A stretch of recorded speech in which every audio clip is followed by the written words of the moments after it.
¿Quién ha estado triste alguna vez en su vida? Diario. ¿Quién llora una vez a la semana? Sobre todo las mujeres, ¿no? Chicos, chéquense. Chéquense si andan llorando todos los días. Pero bueno, pues creo que es súper normal, ¿no? O sea, es parte de nuestras emociones, pues normales. Ay, no sé qué hice. Ay, oigan, soy una abuela con el iPad, ya me di cuenta. Ya. Es algo como súper normal caer en desánimo y, o sea, a mí me llamó la atención en un inicio como decir, ¿por qué es un enemigo de la fe el desánimo, no? Y ahorita lo vamos a ir viendo, pero antes,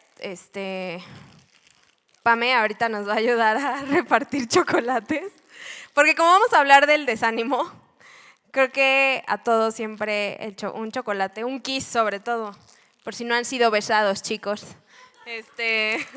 Un besillo. Si me ayudan a repartirlos, porfa. Tal vez no tendrán un beso de verdad hoy, pero un chocolatito sí. Ay, también del otro lado. Sí, por lo menos uno. Que le toque uno a cada quien. Y bueno, en lo que los van pasando, creo que fue una mala idea hacer esto, nos vamos a tardar un poco. Pero bueno, en lo que pasa en el chocolatillo, vamos a hacer una pequeña dinámica, ¿ok? Les voy a pedir que por favor todos se cambien de lugar y se sienten con una persona que no conozcan. ¿Ok? Si tienen pareja, pues siéntense con alguien de su mismo sexo, ¿ok? Y si no, pues aprovechen para ligar.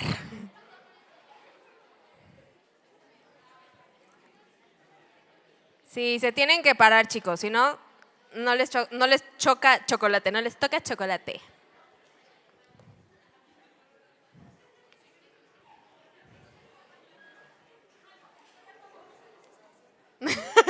Ya que ya me están odiando de que ya se habían instalado. Yo estoy viendo a los que no se han movido, ¿eh? Ahorita voy a empezar a señalar, a este no le toca chocolate. A ti, Fernanda, por ejemplo. Qué interesante. Qué curioso. Qué curioso. Ok. ¿Ya están listos?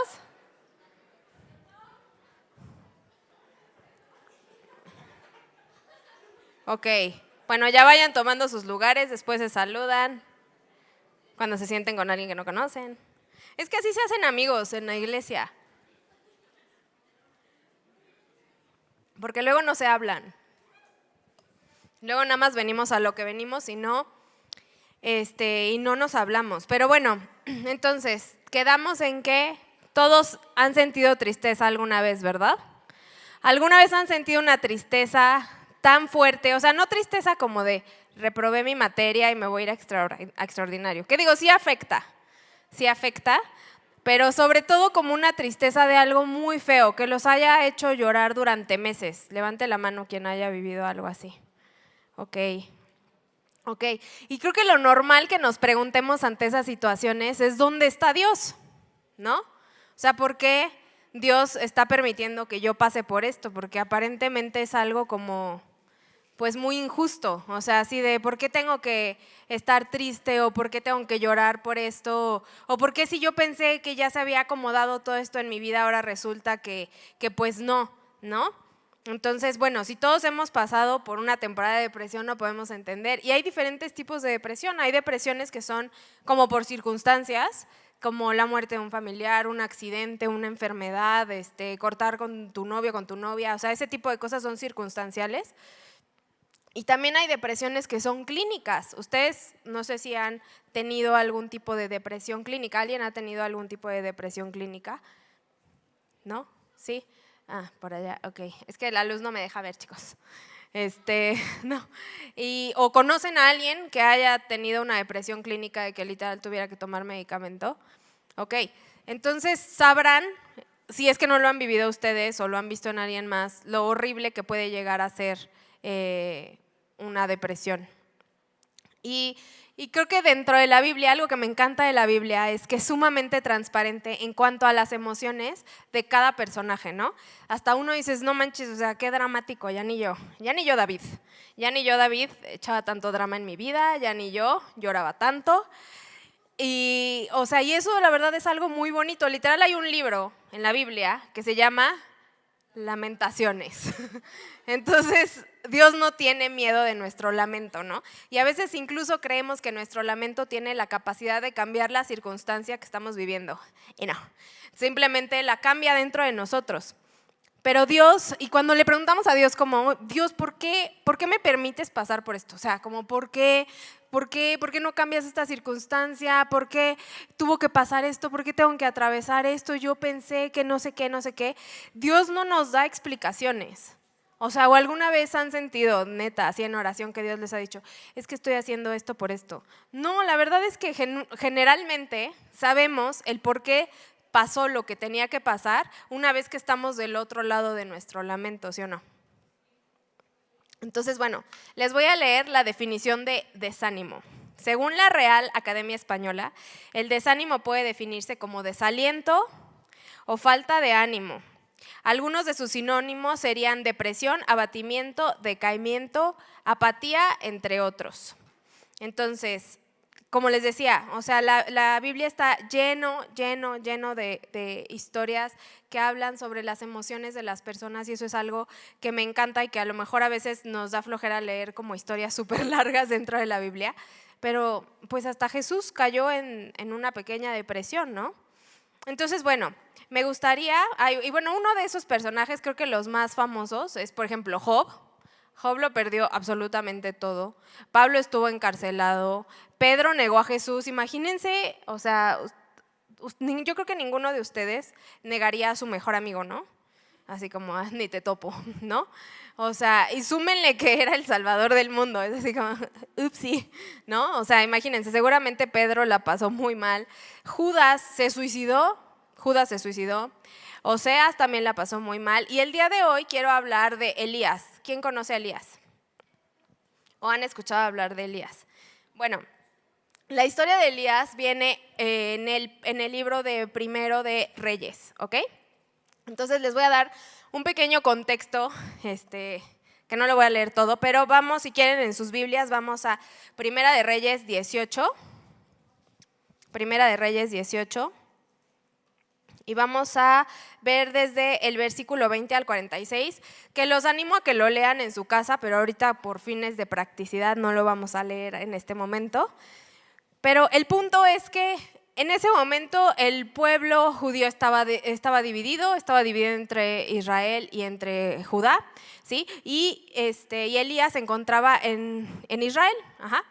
Y ahí estaba uno de los reyes, que fue uno de los peores reyes, que neta lean todo el libro de Primero de Reyes y Segundo de Reyes. Pero bueno, era un rey horrible que se terminó casando con una mujer que ni siquiera creía en Dios, que alababa a Baal y se llama Jezabel. Todos han escuchado hablar de Jezabel, ¿no? Por lo menos para criticar a una mujer, que tiene espíritu de Jezabel esa muchachita. Entonces, bueno, conocemos a Jezabel, ¿no? Entonces, bueno, en ese momento Elías se acercó con el rey, o sea, les digo, léanlo, pero lo estoy resumiendo lo más que puedo, ¿ok? Y le dijo, bueno, a ver, si tus profetas, porque para esto ya habían acabado con los profetas de Dios, los habían matado, los habían masacrado. Entonces Elías llegó con Acab y le dijo de que, bueno, pues, o sea, si es como son tan buenos los profetas de Baal, pues reúnemelos a todos y también al pueblo y vamos a hacer como un pequeño experimento, ¿no? Entonces fue una indicación que en ese momento Dios le dio a Elías y entonces para hacerles la historia corta, decidieron sacrificar a unos bueyes y Elías les dijo a los profetas de Baal, les dijo, bueno, ya, o sea, como que partan al buey y todo, pongan como para hacer una hoguera, por decir así, pero no pongan fuego, no enciendan fuego, entonces ustedes le tienen que pedir a su Dios que encienda fuego, ¿no? Y vamos a leer este versículo que me gusta mucho, que es el versículo 27 del capítulo 18, que dice, cerca del mediodía, porque pues no pasaba nada, entonces imagínense, ya había llegado el mediodía, Elías comenzó a burlarse de ellos. Tendrán que gritar más fuerte, se mofaba. Sin duda que es un dios. Sin duda que es un dios. Tal vez esté soñando despierto o esté quizás haciendo sus necesidades. Seguramente salió de viaje o se quedó dormido y necesita que alguien lo despierte. O sea, Elías se estaba burlando de Baal. Se estaba burlando de Baal porque dijo, este brother no existe, este brother está muerto y no va a hacer nada por ustedes, ¿no? Entonces, en ese momento, Elías se sentía sumamente seguro de lo que Dios iba a hacer en ese momento, porque después de que pasó eso, Elías clamó a Dios, a nuestro Dios, al Dios viviente, y literal cayó fuego del cielo y se incendió toda la hoguera donde Elías había partido a su buey, ¿no? Entonces ya como todo el pueblo se quedó así de que órale, no manches, no, pues este brother sí está diciendo la verdad y es súper chido y no sé qué. Y entonces Acab, creo que me estoy adelantando un poquito, entonces no me voy a adelantar tanto. Pero bueno, Elías se sentía súper seguro de lo que Dios estaba haciendo y por algo se estaba burlando pues de los otros, ¿no? Y creo que hay situaciones en nuestra vida que nos hacen sentir que tenemos absolutamente todo en nuestro control, ¿sí o no? ¿Les ha pasado? Que dicen, bueno, ahora sí ya encontré el trabajo que quería, o ya me casé, o ya tuve, bueno, ustedes no tienen hijos o no sé, pero bueno, ya tuve al hijo que quería, o ya gano la cantidad que quería, o ando con la persona que quería, ¿no? Entonces ya, o sea, pues Dios, gracias, ya, o sea, como que todo está súper bien, ¿no? ¿Y qué es lo que pasa generalmente cuando decimos, ya está todo bien? ¿Qué pasa? Todo mal. Y dices, mejor nadota, ¿no? O sea, todo absolutamente, o sea, da un giro de 360 grados y empieza a decaerse todo, empiezas a lo mejor a tener problemas en tu relación, a lo mejor te despiden de tu trabajo, a lo mejor te mandan al extraordinario, a lo mejor te peleas con tus papás y te corren de su casa, a lo mejor tu hermano te pega, Chava siempre me pega, hablando de Chavita. Y eso es así como, pues, ¿qué onda, no? Porque justo cuando estoy de que Dios, no manches, qué bueno eres, la neta, gracias por todo esto, y de repente es como, no. Entonces, bueno, volvamos a la historia de Elías, ¿no? Entonces, pues, como les decía, Acab estaba casado ¿con quién? Con Jezabel. Y él era un buen marido porque como buen marido llegó de chismoso con Jezabel. Y le dijo, ¿qué crees, Jezabel? Pues que Elías hizo esto, o sea, mató a los profetas de Baal, los mató a todos, y pues sí funcionó su experimento. Entonces vamos a leer el versículo que se encuentra en el capítulo 19, igual de Primero de Reyes, el versículo 2, el versículo 2 que dice, entonces Jezabel le mandó este mensaje a Elías, que los dioses me hieran e incluso me maten si mañana a esta hora yo no te he matado, así como tú los mataste a ellos. Entonces, ¿qué creen que hizo mi buen amigo Elías? Corrió. Pues sí, la verdad es que sí corrió. Le empezó a dar mucho miedo que alguien lo estuviera persiguiendo. Y vamos a leer hasta el versículo 4, que dice, viendo pues el peligro, se levantó. ¿Quién se levantó? Y se fue para salvar su vida y vino a Berseba, que está en Judá, y dejó allí a su criado. Y se fue por el desierto un día de camino y vino y se sentó debajo de un enebro y deseando morirse dijo, basta ya, oh Jehová, quítame la vida, pues yo no soy mejor que mis padres. O sea, nuestro amigo Elías se deprimió porque después de que vio así como, a ver Dios, me mandaste a hacer esto, ¿no? O sea, ¿alguna vez han sentido que Dios los manda a hacer algo y de repente todo sale mal? ¿Sí? O te lastiman o te rompen el corazón o algo así, y dices, pero ¿por qué si yo estaba siguiendo lo que tú me estabas diciendo que hiciera, ¿no?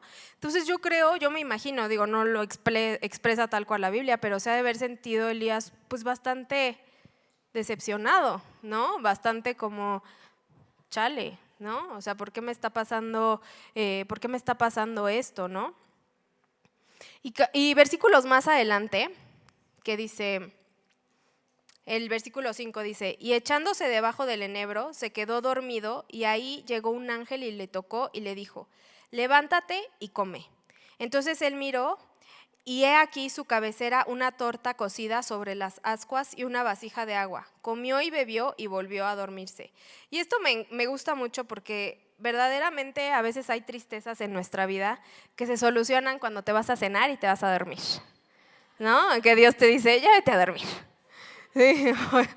Y creo que en este caso fue un poco así, pero realmente, o sea, ya cuando ustedes terminen de leer esta historia en su casa, se van a dar cuenta pues todo lo que le tocaba hacer a Elías. Pero muchas veces es como, a ver, la tormenta está en tu mente, cálmate y duérmete. A veces, una vez vi, no me acuerdo en dónde, que decía, a veces lo más espiritual que puedes hacer es dormirte. ¿Y saben lo difícil? ¿Alguien de aquí tiene ansiedad o ha tenido ansiedad? ¿Sí? Si no, volteate con la persona que tienes al lado y dice, te va a dar, dile, te va a dar. En algún momento en la vida da ansiedad, ¿no? Sea por lo que sea. Y cuando tenemos ansiedad, ¿podemos dormir? No, o sea, tu mente está así de que, ¿y si esto? ¿Y si no sé qué? ¿Y si no pasa esto? ¿Y si pasa esto? ¿Y si no sé qué? Y no se calla, y hasta sueñas con eso, y tú allá, ¿no? Entonces imagínense, el hecho de que Dios mandara a Elías a dormir es algo como muy significativo, porque genuinamente es como, a ver, brother, descansa, ¿no? Dios quiere hablarnos en este silencio, porque a veces cuando, o sea, Elías se fue huyendo porque nuestra amiga Jezabel quería matarlo, ¿sí? Y en eso lo apartó completamente de la sociedad. Digo, de por sí todos los profetas de Dios eran como seres un poco extraños, y no creo que Elías fuera diferente, pero vamos a leer el versículo del 9 al 16, y dice, y allí se metió a una cueva donde pasó la noche y vino a él palabra de Jehová, el cual le dijo, ¿qué haces aquí, Elías? ¿Alguna vez Dios te ha preguntado, ¿qué haces aquí? Él respondió, he sentido un vivo celo por Jehová, Dios de los ejércitos, porque los hijos de Israel han dejado tu pacto, han derribado tus altares, han matado a espada a tus profetas, y solo yo me he quedado, y me buscan para quitarme la vida. Él le dijo, sal fuera y ponte en el monte delante de Jehová. Y he aquí Jehová que pasaba, y un grande y poderoso viento que rompía los montes y quebraba las peñas delante de Jehová. Pero Jehová no estaba en el viento. Y tras el viento un terremoto, pero Jehová no estaba en el terremoto. Y tras el terremoto un fuego, pero Jehová no estaba en el fuego. Y tras el fuego un silbo apacible y delicado. Y cuando lo oyó Elías, cubrió su rostro con su manto y salió y se puso a la puerta de la cueva. Y he aquí vino a él una voz diciendo, ¿qué haces aquí, Elías? He sentido un vivo celo por Jehová, Dios de los ejércitos, porque los hijos de Israel han dejado tu pacto, han derribado tus altares y han matado a espadas a tus profetas, y solo he quedado yo, y me buscan para quitarme la vida. Y le dijo Jehová, ve, vuélvete por tu camino por el desierto de Damasco y llegarás y ungirás a Hazael por rey de Siria. Y bueno, le da otras instrucciones, más, o sea, en los otros versículos. O sea, primero observamos que lo mandó a comer y a dormir, ¿no? Después lo observamos a salte, o sea, salte y escucha. Y cuando estamos en esa desesperación de estar pasando por un duelo, de estar pasando por una situación tan fea, queremos que literal, o sea, Dios se manifieste en persona y venga a decirte qué hacer. Así como, tranquilo, o sea, no va a pasar nada, mira, yo voy a hacer esto, mira, el martes te va a tocar hacer esto y esto y esto, pero tú tranquilo porque yo estoy a cargo. Y luego el jueves sí la vas a pasar mal, la verdad, el jueves sí la vas a pasar muy mal. Pero, o sea, queremos que pase eso. Queremos que Dios se manifieste y que nos diga con claridad exactamente paso a paso qué es lo que tiene que pasar. Y Dios, me encanta que dijo, bueno, hay un terremoto, ¿no? Entonces Dios debe estar en el terremoto, Dios debe estar en el fuego, Dios debe estar en la montaña, Dios está en el silbido. La instrucción de Dios está en el silbido. ¿Y cómo vas a escuchar, o sea, un silbido como un suspiro si no te callas? ¿Sí? Si no callas tu mente de esa ansiedad, si no callas tu mente de esos amigos que a lo mejor te están aconsejando que hagas no sé qué, o que salgas, o que te emborraches, o que si no callas tu entorno, ¿cómo vas a escuchar a Dios? Y muchas veces creemos que la voz de Dios es así, como un trueno, y sí, ¿no? Porque la Biblia también lo describe como su voz de trueno, pero Dios nos habla de la manera tan tierna, y estaba leyendo en un libro que me encantó, que el autor dice, yo tengo hijos, ¿no? Hijos chiquitos, y a veces les digo cosas en voz bajita, ¿no? Así como, ay, ven, te amo, ¿no? Y entonces los niños se tienen que acercar así como de que, ¿qué? Ven, te amo. Entonces en ese momento que los niños se acercan, él los abraza y los empieza a agarrar a besos. Y eso, o sea, es algo tan bonito, porque si eso hace un papá terrenal, imagínense cómo Dios no lo hace con nosotros. Cuando quiere hablarte en lo quedito, en lo bajito, para que escuche su voz. Entonces, ¿por qué creemos que el desánimo es uno de los síntomas de la enfermedad de la fe? Porque a veces, más bien no a veces, casi siempre que estamos en temporadas de desánimo, perdemos nuestra fe. Tal vez no que dejemos de creer en Dios, pero tal vez sí podemos dejar de creer que Dios es bueno. Pero tal vez sí podemos dejar de creer que Dios nos sana. Que no, pues seguramente la regué un montón de veces y Dios dijo, ay chin, se me chispoteó la vida de no sé quién. Entonces, pues bueno, o sea, se me chispoteó la vida de Fer, se me chispoteó la vida de Josué, se me chispoteó la vida de Paola. Tu vida no se le ha chispoteado a Dios. Dios sabe perfectamente lo que estás viviendo y cada cosa que estás sintiendo o que vas a sentir, porque si nunca has vivido un sufrimiento horrible en tu vida, horrible, va a llegar. O sea, perdón, te lo tengo que decir, alguien te lo tiene que decir, pero el sufrimiento llega. ¿Por qué? Porque la vida pasa. Así como tienes momentos de éxtasis padrísimos en los que te la estás pasando increíble, también llegan momentos en los que la pasas fatal. Y esos no duran así de que en lo que viste Titanic que te pusiste a llorar. O sea, dura a lo mejor meses, a lo mejor años, a lo mejor semanas, a lo mejor horas. Pero pasa, ¿sí? Porque el orden natural, por ejemplo, de los seres humanos es que pues, nuestros papás fallezcan antes que nosotros. Esa pérdida te va a doler y vas a sufrirla. Porque la vida así es. Y Dios, a veces creemos que porque estamos cerca de Dios no vamos a enfrentar dificultades, pero lo vamos a enfrentar. Pero ese es el momento en el que Dios te está hablando quedito y quiere que te acerques a Él. Te está abrazando y te quiere dar instrucciones de las acciones que debes tomar a partir de esa dificultad. Y también a veces, hablando de la depresión, ¿qué personaje de la Biblia también creen que haya sufrido muchísimo? Hablamos muchísimo de él. Jesús, muy bien. Vamos a Lucas 17, del 11 al 15. Denle otro chocolate al niño. Ahorita se ganó un chocolate. Quien acerte la trivia al final se lleva los chocolates que quedan. Bueno, ya están en Lucas 17 del 11 al 15. Se los voy a leer. Yendo Jesús a Jerusalén, pasaba entre Samaria y Galilea, y al entrar en una aldea le salieron al encuentro 10 hombres leprosos. Cuando él los vio, les dijo: Id, mostraos a los sacerdotes. Y aconteció que mientras iban, fueron limpiados. Entonces uno de ellos, viendo que había sido sanado, volvió glorificando a Dios a gran voz. Ay, me estaba adelantando, todavía no llegábamos a esa otra parte de Jesús. Pero esta parte es muy importante porque aquí estamos viendo cómo Jesús sanó a los leprosos, ¿sí? ¿Y ustedes tienen idea de aproximadamente cuántos leprosos sanó Jesús que venga plasmado en la Biblia?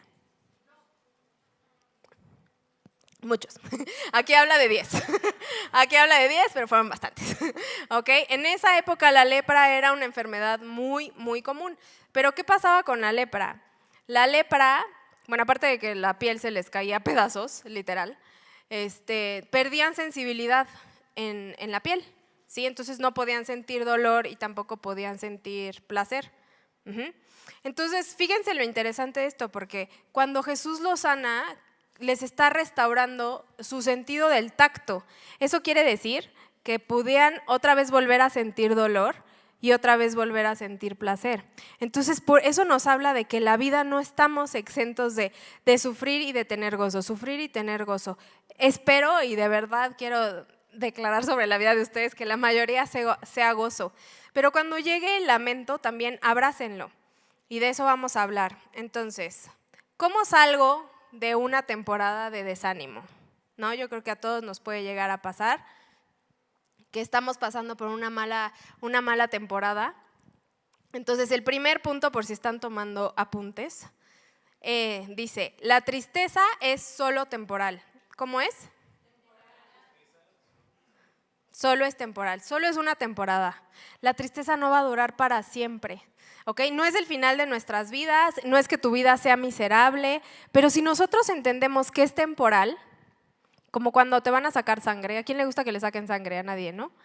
O cuando, ¿a ti sí te gusta? Chava es muy raro. Les digo que me golpea todos los días.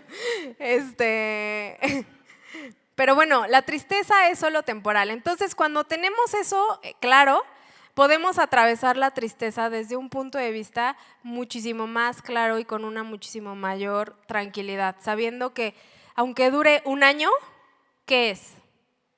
Es temporal. Punto número 2.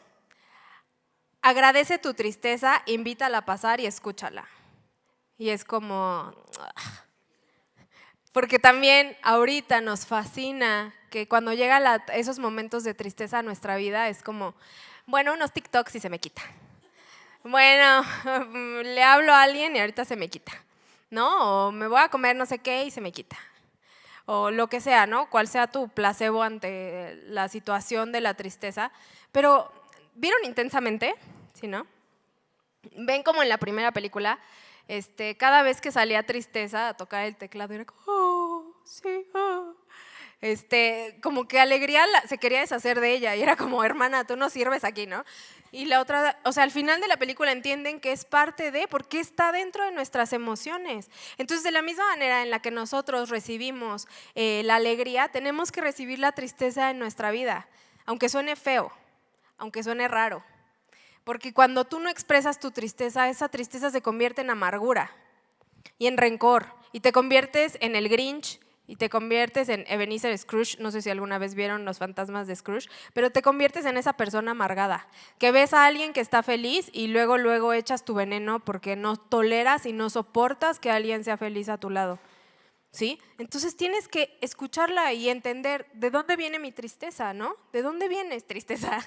Y tristeza, ay, aquí estoy. No, literal la tienes que escuchar y dejarla fluir y llorar si tienes que llorar y dejarla salir. Y el punto número 3 dice, ábrele la puerta al desánimo y déjalo irse. Este punto es clave para los otros dos, porque también hay personas que se enganchan en su drama. ¿Alguien conoce algún dramático en su vida? ¿Sí? Yo soy medio dramática, la verdad. Guilty. Pero a veces hay que dejar que eso se vaya. Así como la dejaste entrar, deja que se vaya, porque tal vez no te amargas, pero siempre estás de, ¿cómo están todos? Sí, mi vida es horrible. Luego de verdad llegas a la iglesia y dices, hermano, ¿qué pasó con el gozo del Señor, no? O sea, porque todo el tiempo están así de que les pasan cosas increíbles, pero están en drama. Y dices, hermano, ¿por qué estás en drama? O sea, y me encanta porque Chava tiene un libro que se llama El drama no ama. El drama no ama porque todo el tiempo estás de es que no sé qué, y lamiéndote las llagas. Deja que se vaya, ya vino, ya lo escuchaste, ya lo procesaste, ahora deja que se vaya. ¿Todos vamos a sufrir? Sí, pero la vida sigue. Llora lo que tengas que llorar, pero la vida sigue. Y si quiero que te quedes con algo el día de hoy, y vamos al Salmo 46:10. Salmo 46:10, que dice, estad quietos y conoced que yo soy Dios, seré exaltado entre las naciones, enaltecido seré en la tierra. A veces creemos que el estad quietos y conoced que soy Dios significa que no hagan nada ante mi situación, ¿no? Así como, ay, pues es que no he conseguido trabajo, entonces pues voy a quedarme aquí, a estar quieta y creer que Dios es Dios. No, o sea, esto de estad quietos y conoced que yo soy Dios, es dejar a Dios ser Dios. Deja a Dios ser Dios. Y me encantó porque hace rato que estaban dando el devocional de ofrendas, justo hablaron de eso, o sea, suelta tu dinero. Ellos estaban hablando pues también de la parte económica, pero también es suelta tu control, porque nos encanta ser controladores, sobre todo a las mujeres, la neta. Si tienes una mujer junto, dile. Entonces, ojo ahí. A las mujeres nos encanta el control, pero hay unos hombres tan controladores y creo que son peores que las mujeres. Pero realmente el control, cuando queremos ser controladores, ¿qué es lo que estamos haciendo? Le estamos diciendo a Dios, tú no tienes la capacidad de controlar esta situación, pero yo sí. Entonces, hazte a un lado porque yo me voy a hacer cargo de esta situación. Entonces, suelta tu control, tu afán, tu ansiedad es parte de tu control. Entonces, no trates de controlar las cosas, ¿ok? Ahora sí, vamos a leer Mateo 26:39, que hace rato estábamos hablando del sufrimiento de Jesús. Mateo 26:39. Dice, yendo un poco más adelante, se postró sobre su rostro orando, hablando de Jesús, diciendo, Padre mío, si es posible, pase de mí esta copa, pero no sea como yo quiero, sino como tú. Qué cañón esto, porque nosotros sabemos que Jesús, ¿quién es Jesús? Jesús es Dios, ¿no? Entonces, si sabemos que Jesús es Dios, sabemos que tenía la capacidad de controlar la situación que estaba a punto de vivir, ¿cierto? Pero Él dijo, que no se haga mi voluntad, Padre, sino que se haga la tuya. Si Jesús, y a lo mejor, porque hay mucha gente que dice, es que yo no soy Jesús, yo no puedo hacer eso.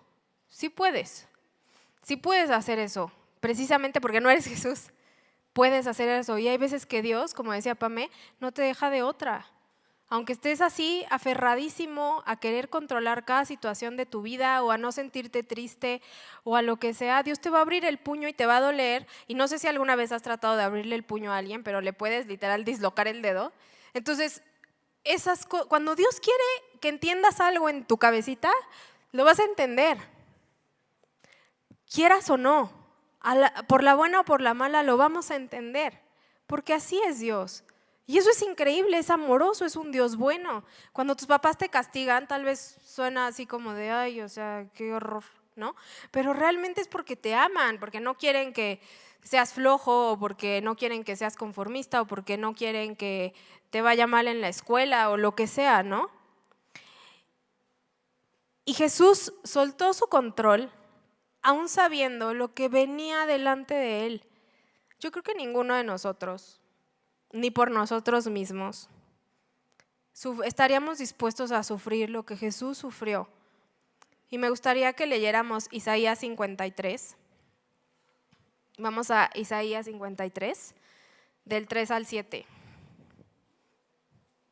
Y si nunca lo han leído, pues van a descubrir uno de los mejores pasajes de la Biblia. Pero dice, despreciado y desechado entre los hombres, varón de dolores, experimentado en quebranto, y como que escondimos de él el rostro, fue menospreciado y no lo estimamos. Ciertamente llevó él nuestras enfermedades y sufrió nuestros dolores, y nosotros le tuvimos por azotado, por herido de Dios y abatido. Mas él herido fue por nuestras rebeliones, molido por nuestros pecados. El castigo de nuestra paz fue sobre él, y por su llaga fuimos nosotros curados. Todos nosotros nos descarriamos como ovejas, cada cual se apartó por su camino, mas Jehová cargó en él el pecado de todos nosotros. Angustiado él y afligido, no abrió su boca, como cordero fue llevado al matadero, y como oveja delante de sus trasquiladores, enmudeció y no abrió su boca. Este pasaje de Isaías 53 me encanta porque fue escrito muchos años antes de que a Jesús lo crucificaran. Entonces, en el momento en el que Jesús más tenía la capacidad de controlar, de desanimarse, de abatirse, fue en el momento de su mayor gloria. Fue el momento de su mayor gloria. Entonces, cuando nosotros nos rendimos ante ese control, incluso esa sensación de desánimo, es nuestro momento donde le decimos a Dios, sé Dios, te quiero dejar a ti, Dios, ser Dios en mi vida. Yo no puedo. Yo no sé si alguno de ustedes aquí se sienta con la capacidad verdadera de tener bajo control absolutamente cada una de las situaciones en su vida, pero yo no me siento capaz. No hay nada, y eso es algo que me encanta, que no hay nada que Él haya padecido, que nosotros, más bien, no hay nada que Él haya padecido que nosotros no vivamos, ¿me explico? O sea, no sé si conocen las heridas de la infancia. ¿Sí las conocen? ¿Quién las conoce? Ok. Bueno, existe, a ver si se me olvida, me recuerdan, pero existe la herida de injusticia, existe la herida de abandono, existe la herida de humillación, existe la herida de traición. ¿Qué otra me falta? Y rechazo. Estos versículos que acabamos de leer de Isaías 53, si me pueden poner el piano, porfa. Estos versículos que acabamos de leer de Isaías 53, literal nos están relatando que Jesús experimentó todo eso. Lo humillaron, le escupieron, lo rechazaron. Lo que Él vivió fue una injusticia, porque aquí dice que Él pagó por todos nuestros pecados. ¿Sí? Fue abandonado, se sintió abandonado por sus amigos. La mayoría de sus amigos lo rechazaron y dijeron, la neta, no te conozco. Se sintió incluso abandonado por el Padre. ¿Quiénes de aquí nos hemos sentido abandonados alguna vez? ¿O rechazados? ¿O que hemos vivido una injusticia? ¿O que nos han traicionado? ¿Quién es víctima de Regina George? Todo, este era un momento serio, perdón. Pero el mejor maestro es Dios, ¿estamos de acuerdo? Y Dios utiliza el dolor para moldearnos a su corazón. Porque esto que tú vives en este momento, o que vas a vivir, o que has vivido en el pasado y que a lo mejor no tienes idea de cómo atravesarlo o cómo vivirlo, es Dios capacitándote para que puedas ayudar a otra persona. En el momento en el que Jesús fue crucificado y murió, al tercer día resucitó Él y resucitamos nosotros. Su momento de mayor humillación, de mayor traición, de más abandono, fue el momento de nuestra gloria. Porque gracias a eso, a que Él dijo, que se haga tu voluntad, Padre, y que no se haga la mía, es que estamos aquí sentados y que tenemos una relación con Él. Y que si no tienes una relación con Él o no has sabido cómo acercarte con Él, este es el momento de tener un encuentro con Dios. El desánimo, aunque podamos decir que es parte de la enfermedad de la fe, en realidad creo que es una herramienta para que tu fe sea fortalecida, porque tu vida no va a ser siempre como tú quieres que sea. Tu vida no siempre va a ser feliz. En tu vida no siempre vas a tener gozo, no vas a tener plenitud, no vas a tener felicidad siempre. Aunque creas que viene tu promesa, como Chava y Pame que ya se van a casar, ¿no? Pues vienen sus mayores pruebas, o sea, ahorita es como que, ay, qué bonita, pero realmente vienen sus mayores pruebas donde van a ser realmente fortalecidos. Y da igual la temporada que estés viviendo, porque en cualquier temporada que estemos viviendo hay un aprendizaje ahí, hay dolor. Si vas a tener hijos, ¿qué crees? Tus hijos te van a lastimar y probablemente tú los vas a lastimar a ellos. O has lastimado a tus papás, o has lastimado a un amigo, a una amiga, o a tu pareja. Te vas a hacer daño, nos vamos a lastimar porque somos humanos. Pero hay algo muy hermoso, que si nosotros hemos rendido nuestra vida a Jesús, sabemos y tenemos la capacidad de agradecer por el dolor. Si estás atravesando un momento de dolor, agradécelo, porque Dios está formando tu corazón a semejanza al de su Hijo Jesucristo. Y cuando tú te pones en la alabanza y estás, Dios, mándame a mí, úsame a mí, mándame a las naciones y yo quiero predicar tu palabra y yo quiero. Y cuando llega el momento de desánimo dices, Dios, ¿qué onda? O sea, ¿por qué así? Pero en realidad es en esos momentos, en tus dificultades, donde Dios está formándote y te está capacitando para que seas la persona que va a ayudar a más personas, para que seas una persona que ama como Jesús. Y yo creo que aquí todos, a ver, ¿quién no quiere amar como Jesús? ¿quién quiere amar como Jesús? Y tú, todos queremos amar como Jesús. Entonces déjate moldear. Escucha la voz, el silbido de la voz de Dios en el silencio. Escucha cómo te quiere abrazar y besar, y te quiere cuidar y te quiere guiar por sendas de justicia. Y en cualquier circunstancia que estés viviendo, el Señor va a caminar contigo, y eso lo podemos saber porque nada que tú digas, es que tú no entiendes, Dios, porque me batearon o mi crush anda con alguien o lo que sea, ¿no? Es que tú no me entiendes porque a ti no te rechazaron así, o sea, no tenemos idea, no tienes idea de lo que vivió Jesús para que el día de hoy tú y yo podamos estar aquí escuchando su palabra y viviendo incluso en un país donde no somos perseguidos por clamar a su nombre. Amén. Bueno, vamos a orar. Padre amado, te damos gracias, Señor. Te damos gracias por cada momento de desánimo en nuestras vidas, por cada prueba, por cada tiempo de tristeza, de desolación, de abandono, de traición, Señor. Yo te doy gracias, Padre, y te doy gracias por la vida de mis hermanos que están aquí, Señor. Te doy gracias por cada prueba que pones delante de ellos, Señor, porque fortalece su fe. Permite que el desánimo se convierta en un escalón para que su fe sea fortalecida y no sea una fe de cristal, Señor, sino una fe de oro sólido que es indestructible, Señor. Yo te pido, Padre, que los ayudes para que ellos sean más parecidos a ti cada día, Padre Santo. Te pido que los bendigas, que bendigas a sus familias, que bendigas esta iglesia, a nuestros pastores, a cada uno de los servidores, Señor. Y que nos enseñes a amar de una manera tan incondicional como tú nos has amado de una manera tan incondicional, Padre. Te lo pedimos en tu nombre, Jesús. Amén.